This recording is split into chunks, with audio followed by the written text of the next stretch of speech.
All right, fair ladies, fellow gentlemen, my name is Erik Voorhees, lover of liberty, founder of Shapeshift. Some call me a crypto OG. My girlfriend likes to call me the oldest man in crypto. And from time to time, I'm known for hunting down pudgy, curly-haired scammers that over-index on acronyms, amphetamines, and abundant donations to Washington.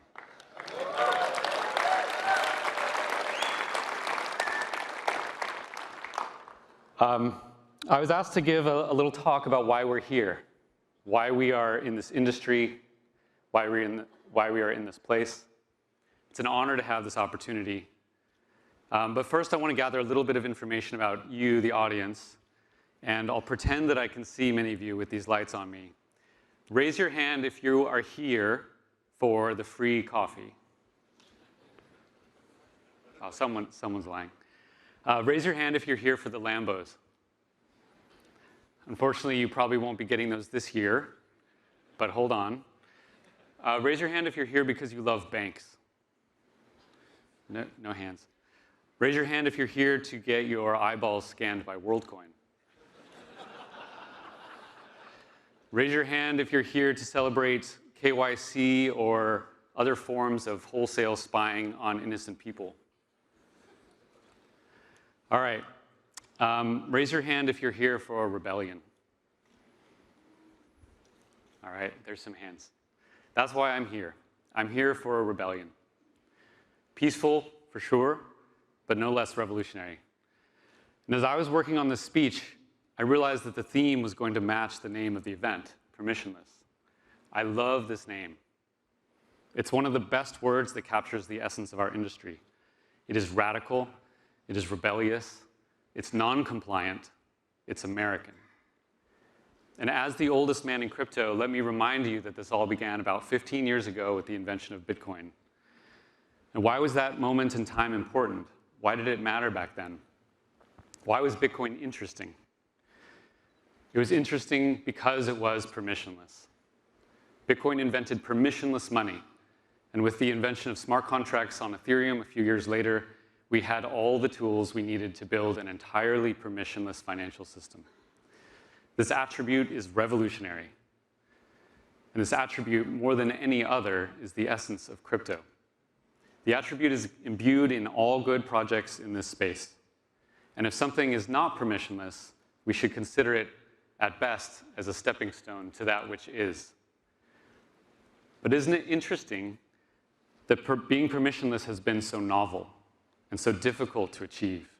Isn't it interesting that in the realm of money, before crypto, all movement of funds required someone's permission? You may say that cash is permissionless, but not if you're sending it across any distance. Try moving $10,000 across a border, and you will be swiftly reminded of the permissions that are imposed on you. No, cash is not even permissionless, and for all its virtues, it is receding from society. So thank God that a permissionless form of digital money was invented, because it happened just in time. But why does this all matter in the first place?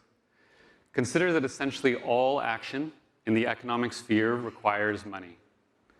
And in a world where most people struggle to put food on the table, the economic sphere is literally the arbiter of life or death for billions.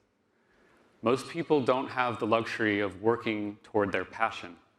They work, they toil, they transact because they need to live. Thus, money is fundamental to our human existence. And because of this, we should care about its quality, we should care about its character, and we should care who controls it. The permission is often subtle, but it is ubiquitous. Every time you pay with your card, you're being granted permission. It appears as though the permission is simply whether you had enough money, but in reality, there is another, much more insidious layer of approval taking place. The bank, the financial institution, the government, numerous parties all along the line, strangers to you, people you will never meet, bless each of your transactions. And you don't notice because permission is usually granted. So long as you behave, citizen, the permission will be there. But if you require permission to spend and to trade, then you require permission to exist. So why do we accept this world in which you are free to transact only on the conditional approval of strangers? This, of course, is not freedom. It is subservience. It is serfdom. And that the chains bear lightly down in most cases should not lull us into forgetting that the chains exist. If they are tolerated, they will become heavier. Let's acknowledge that the laws restricting our affairs grow often and recede only rarely. Consider that the average man of 100 years ago compared to the average man of today, who was more economically free? 120 years ago, there wasn't even an income tax. Things were so radical back then that you were actually permitted to keep what you earned. You could even cross borders without one of those adorable books of stamps we call a passport. It's amazing that society could even exist under that kind of anarchy. And yet, without any income tax or immigration restrictions, America experienced the greatest period of growth that the world had ever seen.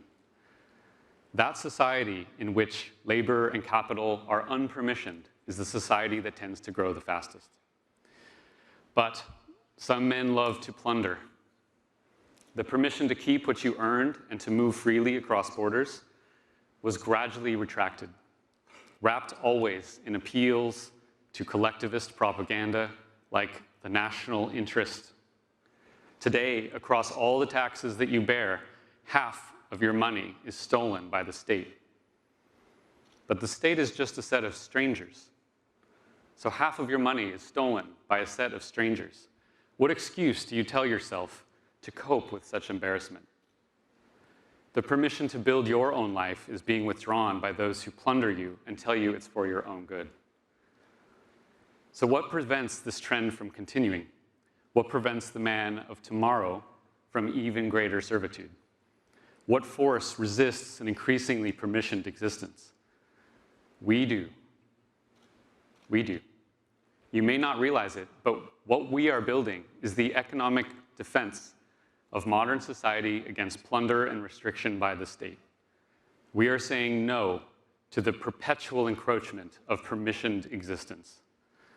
It is not the political process, the political circus, that saves us from this phenomenon, for that is the very process which caused it. No.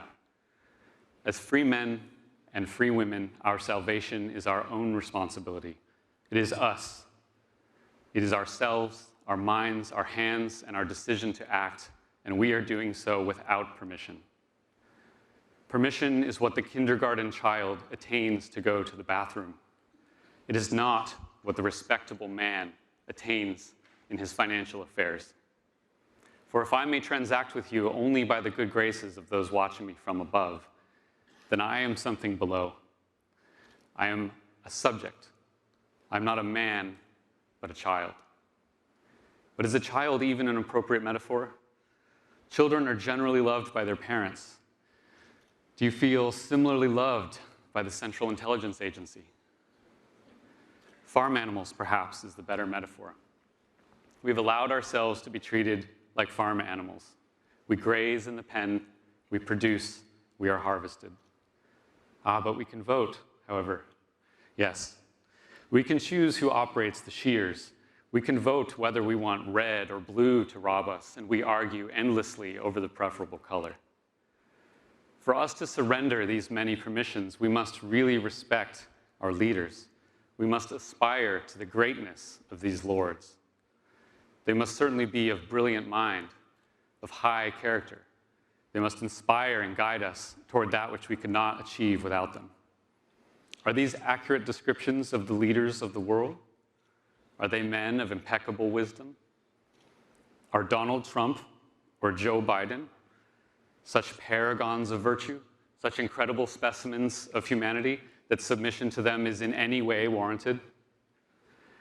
I look out at the political class, that legion of bureaucrats suckling at the teat of plundered wealth, with all their ornaments of authority, with all their hubris masked as confidence, with the inauthenticity of their smiles matched only by the absurdity of their ideas. and I find no reason to submit to the permissions under which they seek to restrain me. To such people, we owe nothing, but to humanity, we owe much.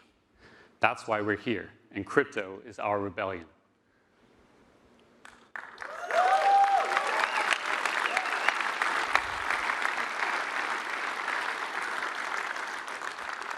Crypto is our rebellion. It is a rebellion against a system that is unworthy of its authority. It's our rebellion against coercion and servitude. It is our rebellion against the economically ignorant, the endlessly imperious, and the ethically impotent. Crypto is our rebellion against permission, and it is no less than a noble reclamation of dignity and grace as free and sovereign individuals in the service of peaceful civilization. That is why we are here.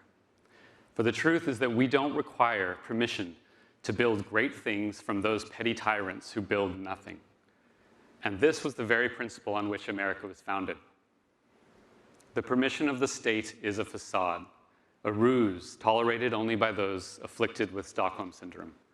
It is a curtain placed upon our eyes, effective only because we have been too weak, too afraid, too helpless, too distracted, and often too comfortable to see beyond the shroud.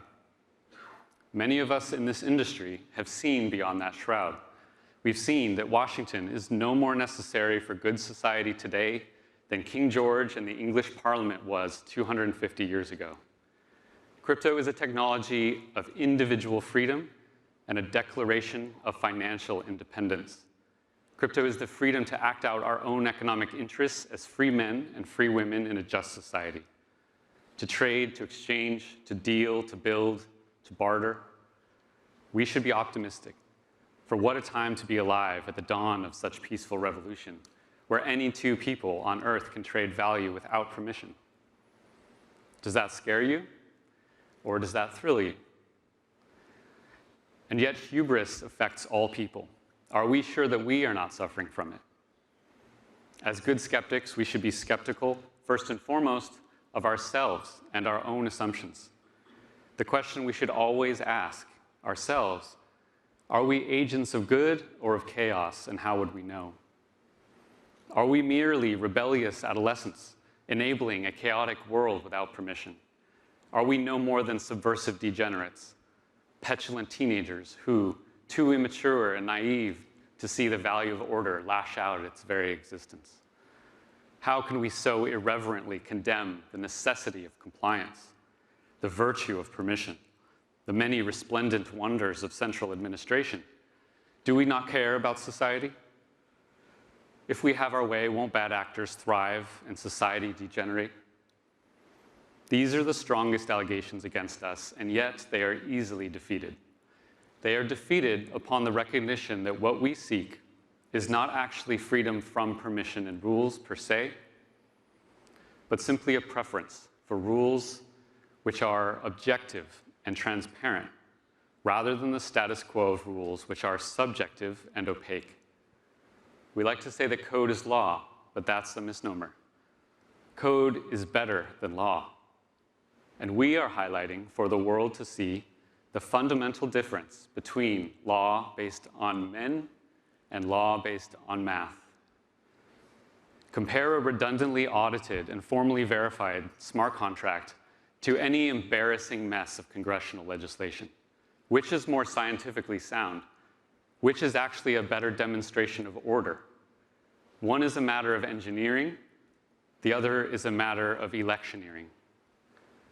Compare a smart contract in which every variable is mathematically defined to the Securities Act of 1933, which has $1,000 an hour lawyers arguing over the degree to which cartoon pictures of bored apes are comparable to Florida orange groves. The absurdity of most financial regulation is plain, and we shouldn't tolerate it. But all of us should desire orderly, objective, transparent markets. And to all the regulators in the audience, before you send me yet another subpoena, consider that this is the common ground we share. We all want rules. We all want rules. Rules are good. And this is the most important point that I'll make today. The traditional financial system is built on the rules of men rather than the rules of math, and society can do better. The rules of men are formed through a political process, which all people acknowledge as fallible and often corrupt. The rules of men rely on highly subjective human language and leave wide areas open for interpretation. When it comes to enforcement of these already squishy rules, nobody can predict a priori which infractions will actually be enforced. Gary Gensler alleges that all tokens are securities. Okay, Gary, why hasn't the SEC enforced against all tokens? The most charitable explanation is that they are under-resourced. Okay, but that still proves the point that financial regulation as it exists today is subjectively and partially enforced. And if we care about orderly markets, how can we respect that? How can we respect that? Compare this to any smart contract, which enforces 100% of the time, and we can all know, a priori, how that enforcement will be executed. Uniswap's enforcement division is never under-resourced, and the rules by which it operates are objective and transparent. We don't have to suffer subjective rules in the realm of finance any longer. But instead of Uniswap winning the Nobel Prize for the development of orderly markets, they are persecuted by the very agency tasked with ensuring orderly markets. So you want to call us agents of chaos? You want to dismiss us as the destructive anarchists? We are the only ones building financial rules that are enforced 100% of the time. Code polices better than police. We desire strong rules in our markets, and any rule which can easily be broken is a weak rule. There is a law that I may not cross a border without declaring $10,000 in my pocket. Interesting. I can so easily violate that law that it's an embarrassment, the very definition of that word. The laws of physics, the laws of mathematics, the laws of code, these laws have meaning. They're powerful, they're consistent, they are worthy of respect. The laws of men, the laws of a DC regulator, they are comparatively pathetic from the perspective of consistent order, and they are an unfit foundation upon which to build civilization into the 21st century. No, man's law is at best highly fallible and porous. Perhaps it was needed once, just as we once needed the post office to send mail. Yet both the post office and the SEC still exist, vestigial and embarrassing, though I'm sure their budgets will yet again increase next year. Now compare the subjective laws of regulators, O rebellious adolescents, with the law of code. Compare the Dodd-Frank Act, that detestable tome, 2,300 pages long, which spawned thousands more pages across 400 new financial regulations, with Ave's lending contracts. Toward the achievement of orderly markets, which of these is more emblematic of an advanced civilization? Which is obviously the product of the 20th century technology, and which the product of the 21st? Compare the open source collaboration of crypto with the backroom dealings of DC. Which process of rulemaking is more noble and more virtuous? We are not agents of chaos, but agents of order. And while some may not approve of the systems of order that we're building, then again, no dinosaur ever approved of an asteroid. Do we care about society? Yes, of course. Deep in our bones, we care about society. Many of us are here because we see widespread economic injustice in the world and we want to help. We live amid society, we benefit from it, and we owe our efforts toward its improvement. But unlike any politician who mandates compliance with his ideas at the point of a gun, we are here to build peacefully, and we impose on no one. So do not let the status tell you that you do not care about rules or society. For you are building a superior technology for rules within society, and it is they, the politicians, the regulators, the leeching, plundering class of Washington, D.C., who should be praising your fine work in the realm of order and rulemaking. Compared to what we are building, they are the agents of chaos. They are the people printing billions of dollars and then pretending not to know where inflation comes from. For them to claim the moral or intellectual high ground in any matter of economics, is absurd.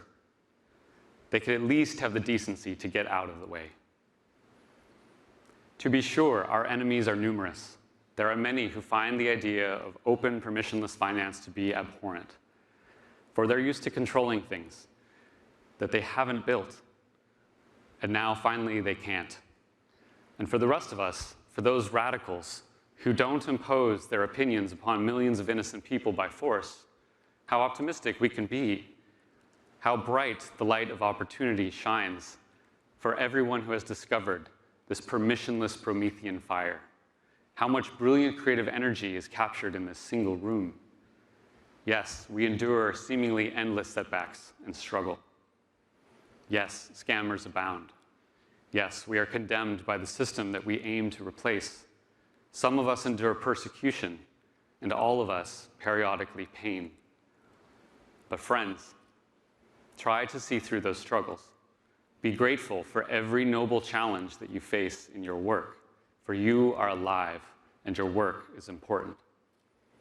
Be grateful for this opportunity in front of you. Consider all those people in traditional finance, those cogs in the regulatory state who go to work each day with dead eyes and weak hearts. Their soul knows that they are involved in nothing creative or beautiful. They are involved in nothing wild or romantic. But many of you are, so embrace it and cherish it and build upon it. Wild and romantic. These words still define the heart of crypto.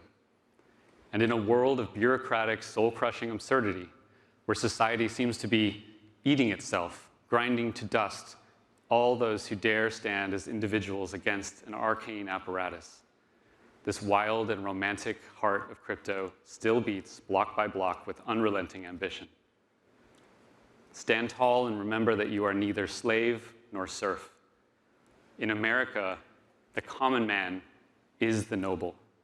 So act like it. Be men and women of vitality, integrity, and of proud disposition. Be the pioneering industrialist and reflect the nobility of that role. Build with intention and see through every form of lowly interference, especially if it comes wearing flags and demanding tribute. Any regulator can submit a pull request. That they don't is telling. The traditional intralegal financial territory was lost long ago to the political circus.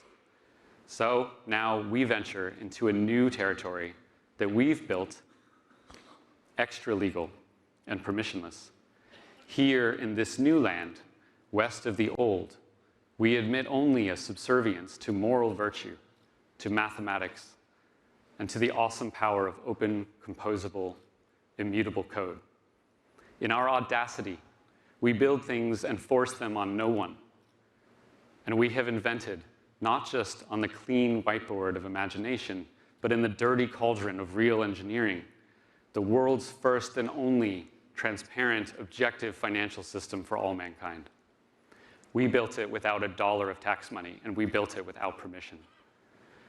Consider what it means to be in opposition to this development, to be opposed to objective, transparent rule sets and voluntary association among consenting adults, to demand the compliance and submission of peaceful people at the point of a gun. Examine those who act like that, and you will discover where those enemies of humanity so pitifully lay. They are done ignoring us. They're certainly still laughing at us, and they've obviously started to fight us. But we will win, ethical arguments aside, because man is a capitalist creature, and capital flows where it is respected. Like water, it flows where it may. And as the permissions of the fiat system constrain and strangle, so our open, decentralized alternative stands ready to receive it. True innovation is messy, sometimes veering in unhelpful directions and back again. But capital will flow to well-ordered, decentralized finance as water flows indelibly to the sea, and both will happen naturally, and both will happen without permission. Thank you.